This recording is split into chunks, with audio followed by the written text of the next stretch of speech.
Before we start this episode of Sports Legends with Bevo, a shout out to two of our sponsors, Ryan Bridges from Elders Goolwa and also Steve Chapman from Victor Harbour Motor Co.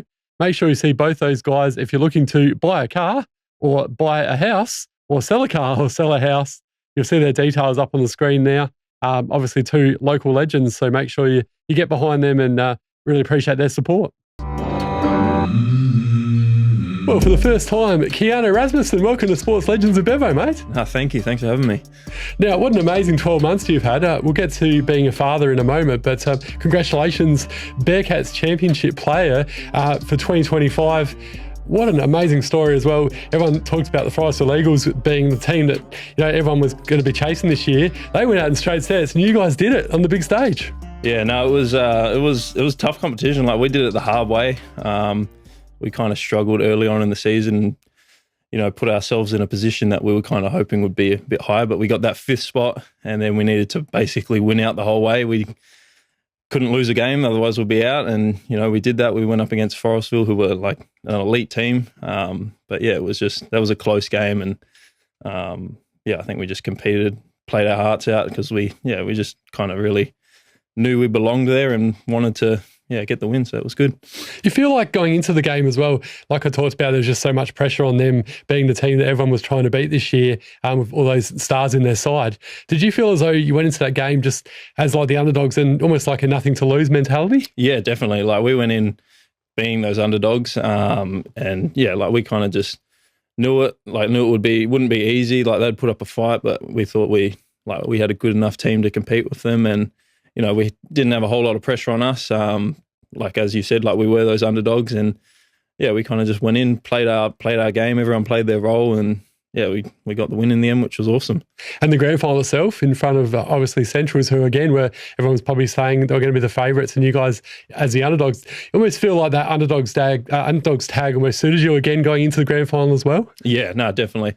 I think like the whole time we kind of had that underdog. Like, we finished that fifth seed. If we lost a game, we were eliminated. So it was like the whole time we were like, not a lot of pressure. We don't have much to lose, but we think we're like good enough to be in this position. Like, we should be in this position. And and that grand final was the same. Like, Centrals were an elite team as well. They weren't any easy games. So we kind of just went in and played our game. Everyone played their role, and got the win in the end, which was awesome. It was a pretty cool playoff run for us. And must have been so surreal when that final siren went, and in front of a huge crowd at the Entertainment Centre as well. Tell us about that feeling, Keanu. Yeah, it was the crowd was, the Entertainment Centre was actually really good. Like, they did that up very well. Like, I thought moving from Adelaide Arena, I thought it might have been like a bit bigger stage. It might not have felt as like the environment as like surrounded you, but it was awesome. Like, the lights were on you, the crowd was loud, and everyone was around you. It was like the first few plays, I was like, the adrenaline was going. I was out of breath. I was like far out. I think a few of us were, but no, it was cool being able to play at the Entertainment Centre and in front of a big crowd. And I think you definitely felt the adrenaline out there. No doubt. And obviously Dean Nyberger as well, super coach, 5 championships for him, as we spoke about, and Hamish Stoudy as well, 2 ripping blokes. But tell us about the actual post-match celebrations. Everyone loves hearing about those stories. Who was best on ground and why in those? Oh, who was best on ground? No, it was a good night after. I think we got a few young boys that probably won the best on ground. Josh Kelly, Carter Trustlove. Those boys are always a good time. So I think they definitely won that one. Where did you head to for your We went straight back to the club afterwards. A little bit in the locker room, but then back to the club and just kind of stayed there for most of the night. And the whole club was around you. Like, that, it's a good club that supports you. So all the sponsors were there, and we were just having a good time there. Unreal. Did you have a silly Sunday or Mad Monday as well? We haven't yet, because they went to nationals and in Canberra. So we had a little bit of a good time in Canberra. I was over at the Blitz, but I got to see them when I was over there. So fantastic. Yeah. So you made a bit of lost time there. So yeah. And we spoke off air as well. You've had a very interesting basketball journey. Tell us sort of where it all began. Where you first got your passion for basketball and some of the influences along the way as well, Keanu. Yeah. Well, I started basketball back in primary school when I was 12. Started just with a couple of mates in school, playing school basketball. I was at the age where I was trying out different sports, seeing what I'd like. Played a bit of rugby, cricket. But then as soon as I came to basketball, it was kind of straight away I fell in love with it. Found it fun. Like, it was just a place to hang out with my friends kind of thing. And then, I was always like pretty talented, I guess, and like felt good out on the court. So got into juniors, started at Bearcats. Had a tough time there. Like, over the 2 years I was there, at first the juniors wasn't as good as it is now. And, it was kind of tough. I almost kind of like quit basketball. I was just a bit like upset with it all. But then I made the move to Sturt, did most of my juniors there, and, got a couple classic championships there, 16s, 18s, and then eventually got a scholarship to the Institute of Sport in Canberra. And then stayed there for a couple of years, then moved to the States for college. Did 2 years there, which was an awesome experience. Different over in the States, but it was just cool to be over there and, kind of experience that college lifestyle. And then came back after 2 years, and then joined the Sixers. And then I've done a couple off seasons, did off season in New Zealand, and then just recently with Bearcats. So yeah. Yeah, unreal. What a journey. It's been a journey so far. Hopefully we can get to some other places. But yeah, no, it's been pretty cool so far. We'll get to college in a moment, but we spoke about this off air. You've got New Zealand in your family, with your dad being from New Zealand as well. And what was it like actually playing over there, getting to have a season over in New Zealand as well? Yeah, no, it was awesome. So dad's from New Zealand, which kind of gives me the citizenship, and that made it easy to, well, not easy, but like gave me a good chance to get over there because I was counted as a local. But no, it was awesome. I played in Hawke's Bay, in Napier. It was it was a good, like, I like the New Zealand NBL. It's very similar to the NBL, like in terms of schedule, like you're training every day. You've got good facilities. It's the home games are pretty, like, they do up the games as well. So it was cool to be over there, and it was cool to like get to games and have family come out from over in New Zealand, some family that I haven't seen for years. I can't even remember the last time I seen them. So it was good to catch up with them. But yeah, no, it was awesome over in New Zealand. Were you close to playing rugby at the highest level as well? Because yeah, like I said, New Zealand's got that reputation of being so good at rugby. So. Yeah, it does. I don't know if I did rugby when I was younger. I was always pretty quick, so yeah, I did well out there, but I don't know how far I would have got with it. Probably better for your body playing basketball. Probably better for my body. Yeah, I think I'm happy that I made the transition to basketball. Yeah, absolutely. And like we talked about just a moment ago, playing basketball over there in America would have been unbelievable. I love watching the movies and just seeing all the parties and that goes on, your American Pies and your road trips and these sort of movies. Is it actually like that though, being part of the college scene? Some schools are, yeah. Like some of them are like pretty, like the movies, I would say, are probably based off some of the colleges over there. The one that I went to was a bit more low key, like a bit mid-major, but like you still have the nights where it's like, yeah, okay, I can see what the movies are kind of talking about now. So, but no, it was cool. It's an awesome experience over there. I guess you've got to kind of be serious with your basketball and your studies as well. And what were you studying over there? I was studying business administration, so did 2 years of that. But yeah, I was over there for basketball kind of thing, and the basketball thing didn't really work out as well as what I was expecting to. So then I kind of just came back. So. But yeah, while I was over there, I was studying business. Got a couple of years under my belt. Oh, nice. I want to eventually go back to it. Oh, so something you might do down the track? Yeah, might do down the track. So, yeah. I guess it's always good to have those, backup plans going forward for when your basketball career ends, which hopefully not for a long time, but still you got to think about that in the future, don't you, as well? So, yeah, definitely. Yeah. Definitely.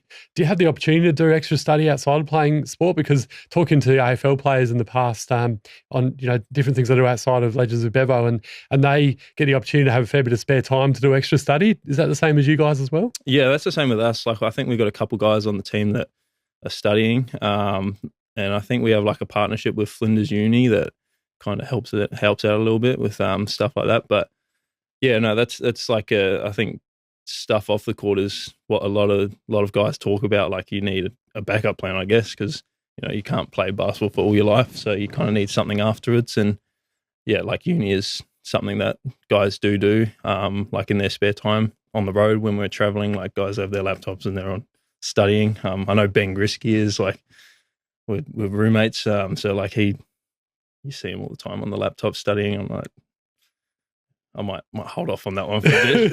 Yeah, understandable. Yeah. That was actually a question I was going to ask about how Ben's going, because for those people that didn't actually know what happened, Ben had a pretty scary incident recently where a basketball ring actually landed on him. How's he going and stuff, Keanu? Yeah, no, he's doing well. He's moving well. He's out to trainings. He's doing a bit better, but yeah, it was a freak accident, like something that I'd never seen before, never thought I would see. But yeah, it's just scary to think that can happen. And you know, it's good that he's doing better than what it could have been. So yeah, is there a chance he can still play again this year?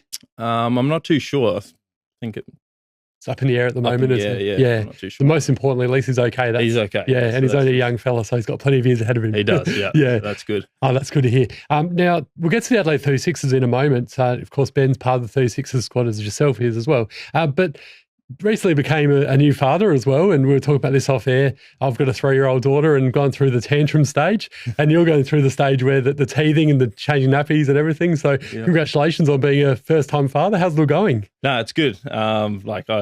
It's been life-changing, but it's the most, it's awesome. It's the most amazing thing ever. We're going through a stage where he's starting to teeth a little bit. He's starting to sit up and want to do stuff. So, but it's all worth it. Like the days when it's kind of tough, I feel like it's worth it in the end when you come home from training and you see him just look at you, smile and give you a big cuddle. Like it's been awesome. It's kind of hard to put words into how it is, I guess, until it does happen. But yeah, it's awesome. Probably be pretty excited about when he's able to shoot some hoops with you as well. No doubt. So. I am excited for that. And even when he can come out and start walking around, have a look, that's exciting. And the name Laker, that's really cool. Obviously to do with the LA Lakers, I presume? Nah, not to do with the LA Lakers. It's spelled a bit different, but my partner just kind of saw the name one day and yeah, she kind of liked it and we stuck with it. I was a bit hesitant at first because of the Lakers, but then it was like, oh no.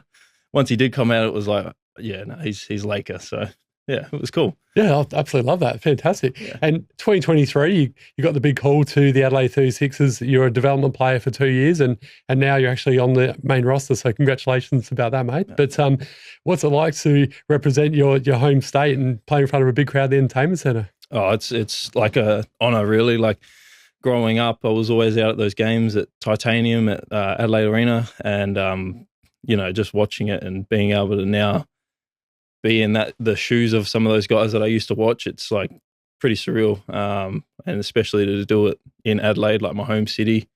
There's no other place I'd kind of want to do it. Like all my family's here. It's just awesome to be able to represent them, have the name on the back and do it in my hometown. So yeah, it's awesome. And how's the pre-season going? Because obviously there's some pretty big expectations at the moment on the 36ers. Yeah, no, it's been good. Like pre-season's been good. I think the team's gelling, so yeah, that's a good sign. And we're starting to play well once we get all our guys in and injuries and whatever. Like once we start playing together, and by the 28th when we play Brizzy, I think we're going to be pretty good. So yeah, it's exciting. And excited to play with Bryce for the first time. Bryce Cotton, obviously, for those people that don't know, 6-time NBL best and fairest, one of the best players that's ever played NBL, some people say. Yep. Yeah. No, it's exciting. Even that first day he came in, it was like far out. Like he's actually on our team now, and it's just cool to be able to watch him every day, see his habits, see what he does, and just learn from him, pick up little stuff. So, and also don't have to guard him in games. So I guard him at trainings, which is just as hard, but at least it's not in front of 10,000 people or whatever, however many are at the Entertainment Centre. Yes, I can imagine. Yeah. He always loved to kill the 36ers. Oh, he did. So. And I think one of the games he had 40-something. I was guarding him for a lot of it. So it was tough. It was like a welcome to the NBL almost. I can just imagine. Yeah. And Big Trez, obviously, Montrez Harrell, absolute show pony, and great to have him as part of the team again for 2025-26. But what's it like actually playing with Trez? And I guess tell us a bit more about him. Is there a different side to him we see off the court as well?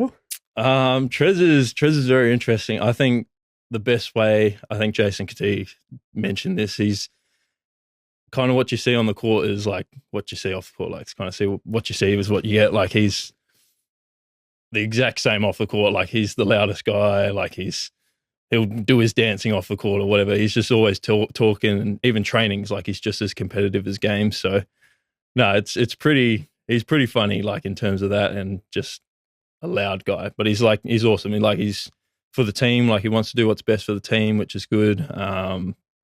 But yeah, no, he's good. It's good to have him around and in the Sixers uniform.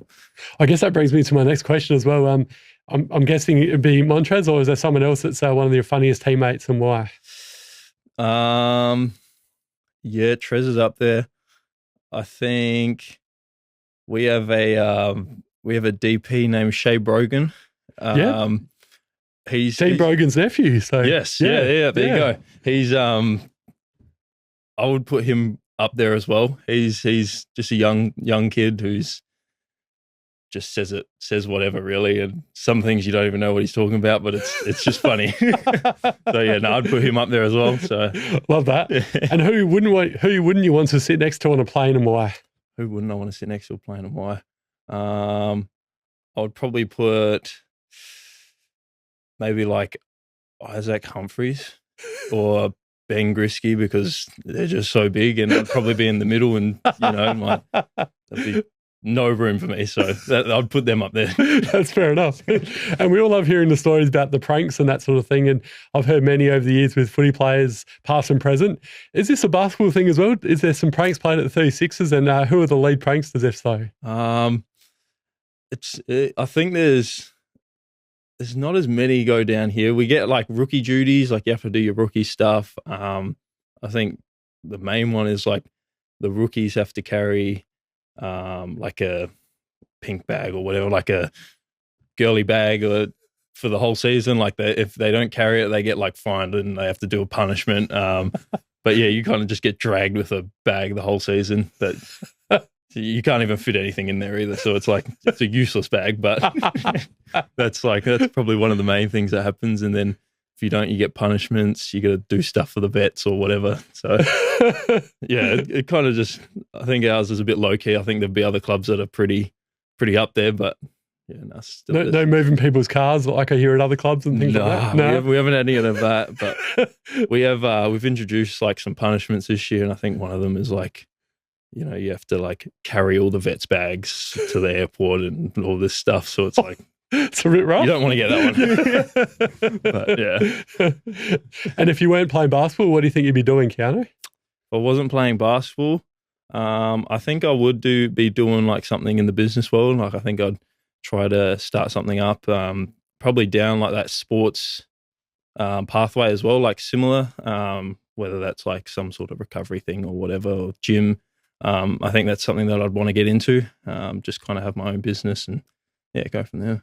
And obviously you've got being a father as one of your big outside interests, but what other outside interests do you have? Do the boys get out and have a hit of golf and that sort of thing? Yeah. Golf. I like golf. I'm not particularly very good, but it's just good to get out there and do something different. Kind of, I might be spending most of my time in the trees, but it's just nice to be out in the open air. You're locked in a court like most days and indoors. So no, I like getting out there with a couple of the boys on the team, like to play some golf. Who are the players that you have to watch out for? Well, me and Benno play, and we're not good. I think Michael Harris plays. He's okay, probably a bit better than us, but yeah, I don't think there's many others that get out there. I think Blake Jones, he's not too bad as well. But yeah, there's a couple of boys on the team that kind of just play for fun, I guess. Yep, no, it's good. We love hearing the embarrassing stories, Keanu. What's been the most embarrassing thing that's happened to you, whether it be on or off the court? Damn, not too much. I think one of the worst things that's happened to me on the court that I was a bit like, oh, damn, was last season against Perth. It was like an end of quarter situation. I came down, I had the ball. I turned it over. I got the ball stolen. Bryce Cotton comes up with it, and this was a game he had like 50 against us. Bryce Cotton comes down. I'm trying to guard him again, and he just hits like a half-court shot that just goes all net, and it's like from a turnover, then watching Bryce Cotton just hit a half-quarter like right in my face was a bit like... That's rough. Yeah, it was rough. So that was kind of up there, I reckon. That would probably be one of my most embarrassing moments, I guess you could say. Yeah. And who at the club would be most likely to cry during a sad movie, and why?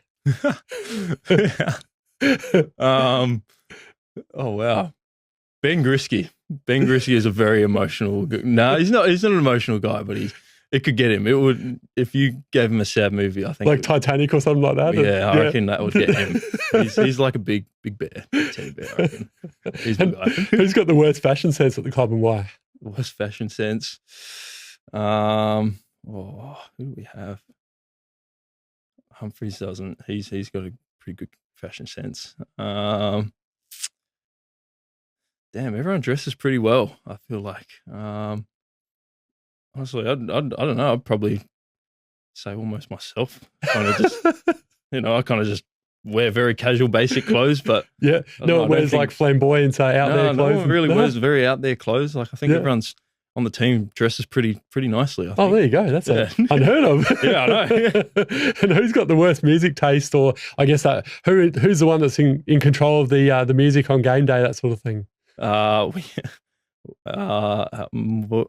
one of our strength coaches is on Orcs, and some of his music's a bit debatable, and it's like it's just really getting me in the mood to play, or am I kind of getting out in the club? I don't know. He's probably the one with the worst in the club. Yeah, I think we need to replace him on the Orcs, but it's okay. I'll talk to him after. Yeah, fair enough. Now, we know obviously Isaac Humphreys is the answer to being the best singer at the club, but outside of him, who would you have as a lead singer in a band and why? I'd probably have Flynn Cameron. A couple of weeks ago, he had a little punishment. He had to do some karaoke in front of the team, and he did well. I thought he could probably lead a song for us. I reckon he could get up and talk, sing for us. So him and Isaac maybe a duet. Him and Isaac could do a duet. Yeah, I reckon I'd put Flynn in there. And who's got the worst singing voice? Worst singing voice. Oh man, I'd probably put Blake Jones in there. Blake could probably. Yeah, I'll put Blake Jones in there. Yep. Just a couple more. Pineapple on pizza, yes or no? Yes. Good man. Big yes. Yeah. I don't understand that. And please tell me you don't have anchovies on pizzas. No anchovies on pizzas. Good man. I knew you were a good bloke, Keanu. Yeah. Why do they do Come that? on, that's silly. And the most important question of the day, what is your go-to song in terms of pump-up music for the Legends of Bevo Spotify playlist, Keanu Rasmussen? I'd put... My pump-up song is Blue Notes by Meek Mill. That gets me going. Nice. Games, yeah. So that's my song. Love that. Keanu Rasmussen, thanks so much for coming on Sports Legends of Bevo, mate, and all the very best for 2025 and 26 of the 36ers, and let's hope we get a championship, hey? Yes, definitely. Thank you. Thanks for having me.